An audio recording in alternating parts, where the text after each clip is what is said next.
Hey, Skip, moving Soler up to the number 2 spot was obviously some brilliant managing. It just got Oh, the defense going on.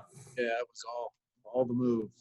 No talent required there, but great at bats. And what you're seeing is what we talked about them.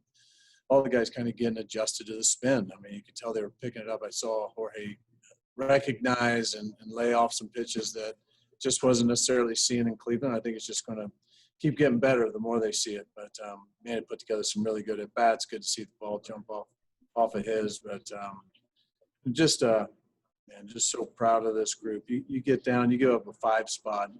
Really easy for a club to roll over right there. And these guys, you could tell they were into it the whole time and didn't get discouraged at all. What's the early word on Foster Griffin? We know it's a strain and not a sprain. Yeah, that's the word I got too, Flanny. So I'm sure we're going to get some more looks at him to figure out exactly what we're looking at. The alignment for Miguel Cabrera, we haven't seen that one before. It was almost like 6 or 7 outfielders. Is that something that the analytics people just thought? I know his knees aren't what they used to be, and he doesn't run very well, but just an unusual sighting. Yeah, I think a lot of it has to do with the arms too, with how Franco throws across the infield, and with Mondi with a plus arm, be able to give ourselves a little bit more room to cover. And it was amazing, that first line drive he had wasn't that far reach out of Mondi's reach. So it's I think something we're always going to try and figure out, how can we gain a little bit more ground. Any idea on tomorrow's starter? Couple ideas, but we'll make sure. When we haven't said anything to any of the guys and we're still kind of powwowing, I hate them being the last to know. So try to get to you guys as soon as we can. Thanks, Skip. All right, Flannery. Hey, Mike, you were talking about the quality of the at bats. I wondered what you thought about in that middle of that 6-run inning, O'Hearn's at bat. I mean, after I think it was Soler and Mondi don't put the ball in play, and you got second and third, and Salvi walks, and with 2 outs, that was a huge one in that inning. Huge hit, and just that shot in the arm of having O'Hearn back with us. But Soler did a good job. He squared the ball up, just had to be right at the third baseman. We're not going on contact in that situation with nobody out. And then they do get the strike out there with Mondi, and that's one of those spots where we just keep talking how much we've got to be really good in those situations of putting pressure on the defense, especially when they're giving us the infield back right there where we can put a ball in play to get a run. O'Hearn comes up in a big situation and puts together a great at-bat and finds a hole, and that's just nice to see. And then he drives the ball in the gap, just a nice welcome back to Ryan. Mike, you mentioned the early deficits. How about Whit's jumping them, first pitch, ambush? How much of a jolt was that to the team after that early deficit? Yeah, no doubt, Josh. Whit had a great day today, staring the cycle right square in the face, coming up there at the end, or I'd have pulled him out a little bit earlier. But just putting together some nice swings. Even the ball he's pulling foul, it's a nice bat path, short to the ball, and it's always good to be rewarded with some power when he's not trying to. He's just making a nice pass, and it's just good to see the explosive offense all the way through. The ball Salvi hit, this is a big yard for a ball to get out there. Brett Phillips putting himself on the board, and huge day for Franco. So all over, just a lot of good, positive, what we were hoping for, right, when we came in here. So we just got to get this offense kick-started, and I think once you get it kick-started, there's some potential to do some serious damage. Mike, I was wondering if you could maybe encapsulate all that happened to Foster Griffin today. I mean, it's his birthday. He got a major league debut, first strikeout, pitches great, gets the win, but then obviously the negative, the arm injury. What a day for him, I guess.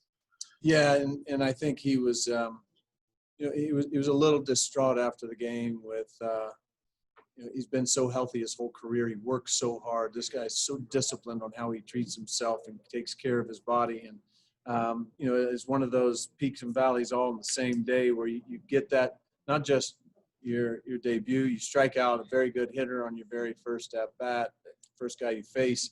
And then we were going to let him ride. Loved how he was pitching. He was using everything. And this guy, Cal Eldred and Larry Carter both talking about how they continue to kind of give him a little bit more and challenge him and how he responds. So it was good news on the initial look. We're going to continue to take a look, but right now he's just not sure what to do because he's stuck in between celebrating his lifelong goal of getting here and having a little success, having a taste, and then having to deal with the uncertainty. So we're going to be praying, thinking about him, and just like with all of our other guys that go down.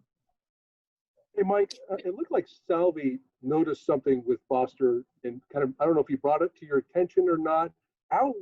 First off, what did he notice and how rare or common is it when a catcher sees that something is up or something could be possibly wrong? Yeah, Lynn, he did. And what I thought he was asking is if you could go visit. And a lot of times the catchers, that's the beauty of that position is they work so closely together and you're always looking for those little nuances, whether it's a grimace or whether it's a guy straightening his elbow. But he saw something. He came out and asked if he could go out, and we'd already burned up 2 visits at that point, and we told him just to hold tight on going out to the visit. We didn't realize it's not a visit when we take the trainer. So part of that was just a communication kind of a flaw there, and I got to be on top of that to where he doesn't throw one more pitch. He'd already felt it. He said the next pitch really didn't feel bad. It just had nothing on it. Fortunately, got a pop out, and then we got him out to see the trainers. But once again, just one of those sad deals that takes away from such a special day for Foster and his family. But hopefully we'll get this looked at. Hopefully get him back here sooner than later. Hi, guys. Triple short of a cycle again. You couldn't even get a triple, Whit? Come on. I'd rather have a triple than a single. Believe it or not, it's hard to go up there and think just single. Were you the last couple of bats? Were you thinking right center there, or what's your mental approach there? No, the good thing about this place is I can just stick with my approach and just try to drive the ball up the middle. Because right center, left center, dead center. I mean, that's where it's deepest. So I didn't really have to try to manipulate the ball much. Was there any pitch during those sequences that you feel like, oh, that was mine? I would have had that one. Yeah, the 1-0 Fulmer threw me and the 3-1 that Fulmer threw me were good pitches for me to hit. Whether it turned into a triple or not, who knows? But they were good pitches for me to drive, and I missed both of them. How about this today, though, coming back from 5-1 down and just everybody, almost 1 through 9 coming through? Yeah, it was good to see, but it was good to see because we fell behind early. And for us to put that together in a game, not where we jumped out and scored 6 in the first inning and kind of put it on cruise control, but we needed to answer back, and we did. So it was good to see what we think is a pretty potent offense come alive.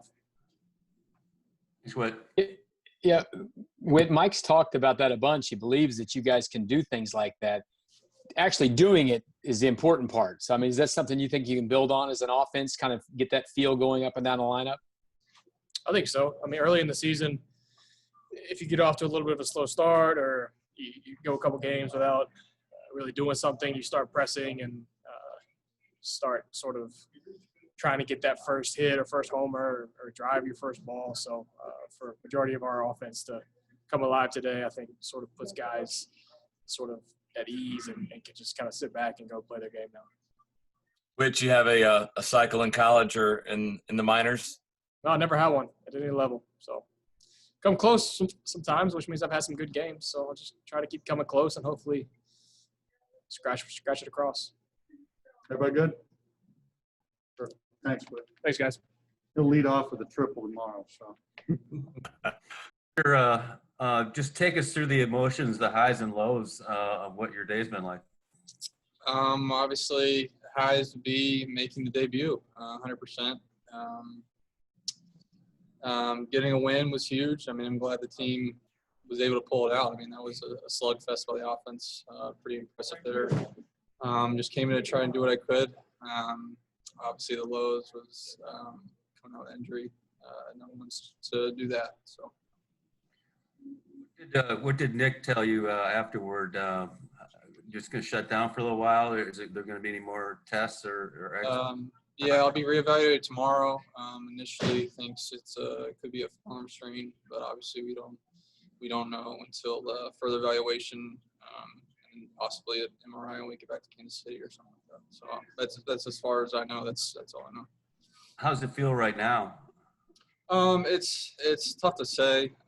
With the adrenaline going and stuff, but it wasn't bad. But now it's after having ice and stuff on it, it's tight. But other than that, I haven't been putting it in spots to where I want to test it. I mean, I'll let the training staff put my trust in them and let them evaluate tomorrow and let me know. Thanks, Foster. Foster, Mike was saying how you've been relatively healthy your entire career. Is that the case? Is this kind of a new territory for you? Very. Yeah. So day one, this happens. And been healthy my whole career, so it wasn't easy. Thanks. Hang in there, man. Guys, everybody okay now? Yeah. I'll make sure Griff had a chance to talk, so thank you guys very much. Thanks. You're okay. You're good. Thank you. All right, everybody. Guess we'll see you all tomorrow. Thanks, Mike. Thanks. How good it felt to get those first 2 home runs with your new team. So excited. I know what you're talking about. Sunday, I start to feeling good, so I'm right back in the strike, and I just try to do my best. And I feel excited just coming in and try to just have a nice game, help my team to win. So that's the more important, and try to just continue to do what I do, coming in and try to just be ready every single day and do everything that I have for my team. What was the feeling in the dugout when you guys were down 5-1? Say it again. What was the feeling in the dugout when you guys were down 5-1? I mean, like I say, we got the same energy, the same intensity. Just it's not over yet. You know what I'm saying? We have to just keep it going, keep doing what we're doing, go out there and we put a lot of energy and not think about we down. Just try to just have a nice at-bat and fight all the way down, and we just get by and we put everything together and we do it the right way. Maikel, how much work did you put in during the shutdown? You go back home to the DR, I think. How much work did you put in during that time? A lot of work. And I start to working out every single day. Just I know it's tough situation in the beginning, but at the end of the day, it's about trying to just get it consistent, repeat what you do, try to just no giving nothing away, just try to just be focused on what you do and try to just get better every single day. So like I said, I just go back to the area, and when I be there, I'm just working hard every single day and try to prepare myself for do what I do right now. Coming back to Kansas City, did you feel better when you got back to Kansas City for this summer training camp? Did you feel better than you did in spring? I mean, yes. When again it's been training the first time that I get there, I was a little bit inching, a little bit excited, but you know what I'm saying? After that, just feel my mind that it's like try to just come in every single day and expect be around like with those guys, feel like I'm family here, and that's made my confidence back, and I feel it's good. Everybody good? Maikel, you mentioned you were feeling pretty good coming back into the second spring training. When the season started up again with the new team and everything, did some of those jitters and nerves come back for you, you think? Que si cuando regresaste con el segundo summer camp, que si el mismo nerviosismo de spring training lo tenías o si cambió el sentimiento. No, not at all. When I get in the second camp, I just feel more comfortable, and I feel more, I feel myself confident. So when I came here, the second spring training, I just be relaxed, do what I do to get better, coming in every single day and do my work, and try to have a good relationship with everybody and try to be a good teammate. Did you think Saturday getting that sacrifice fly, did that help take a little pressure off and ease into I mean, yes. The last two about Saturday, we versus Cleveland made me feel comfortable. I know I see the ball really good, and those about, so I just try to just stay in myself, stay in my plan, and try to be ready every single day. All right, guys. Thanks. Backing them up here, so we'll give Maikel the rest of the night Thanks, off. guys.